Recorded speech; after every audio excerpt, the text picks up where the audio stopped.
What's up YouTube, Capital G here. So OTS Pack 4 has been completely leaked. We know about the ultimate rares, we know about the super rares, and Konami definitely has some interesting picks. I'm sure most of you guys heard about the ultis either early this morning or late last night. Well, the supers have been leaked as well. Let's go ahead and talk about the ultimates for a quick second. Obviously, we got Solemn Strike, Instant Fusion, and Utopia the Lightning. Solemn Strike obviously lets you just kind of have ultimate rares of the entire Solemn Brigade. If you're playing that, you can get the ultimates from Duelist Revolutions, and now you have ultimate rare strikes. Utopia the Lightning is probably something I would have rather had reserved for something like Fairy Tale Snow, because there already are like two rarities of it, but hey, I'm not going to complain. It's definitely a good card. And then the Instant Fusion one, people are already on the conspiracy theory stuff. In fact, I'm probably going to make a video about that tomorrow, saying, hey, look, this is the reason that Norden didn't get banned, because let's be real, guys, the whole Theseus thing,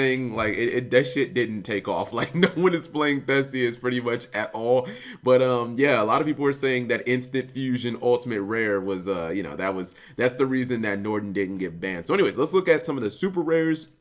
You see right here, we have Union Hangar. I can never freaking remember if this card is called Union Hangar or Supply Hangar, because I get the OCG name mixed up with the TCG name. I think it's Union Hangar in the TCG. Anyways, it's the ABC card that obviously lets you get A, B, or C when you activate it. I mean, it's a good pick. I think, like, I don't think ABC is like a top 10 deck, but I think it's still pretty decent. I mean, I would say the best thing about ABC is the fact that, like, if you debarrier it, you know, it has Fusion and it has XC. One Day a Piece is a super rare, which I don't really understand at all. I mean, Chainburn plays it, but I can't think of like another deck in Yu-Gi-Oh that like realistically plays One Day a Piece. I believe that this is Retaliating C. If any of you guys are going to be main decking that one back C, you've got a way of searching it now. Although I think that Sangan is just like much better in my opinion. Like, this card is good when people use like fusion summons, and you know, when people use like ritual summons, a really good card. But in general,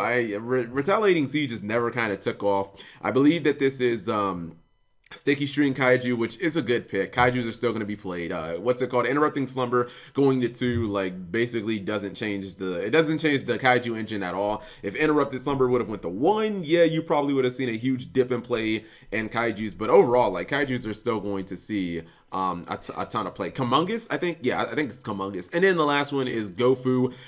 This is, yeah, they could have made Gofu an ultimate rare, especially when Link Summoning comes out. Like, Gofu is freaking broken with Link Summoning. Like, I'm talking broken as it's probably the card in Yu-Gi-Oh that like exploits Link Summoning the most. Like, this card is utterly insane with the Link mechanic, and this was really good timing. They're probably gonna have to limit this card though, if it's not too soon.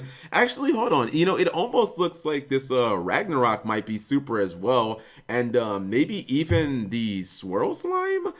This is interesting. I don't have like a 100% like spoiler list. How many supers are in the OTS? Because if I didn't know any better, I would say that the King Ragnarok right here, like, you see how it kind of looks hollow, and the same thing with the Swirl Slime. I think these might, hold on, that would give 2, 4, 6, 7.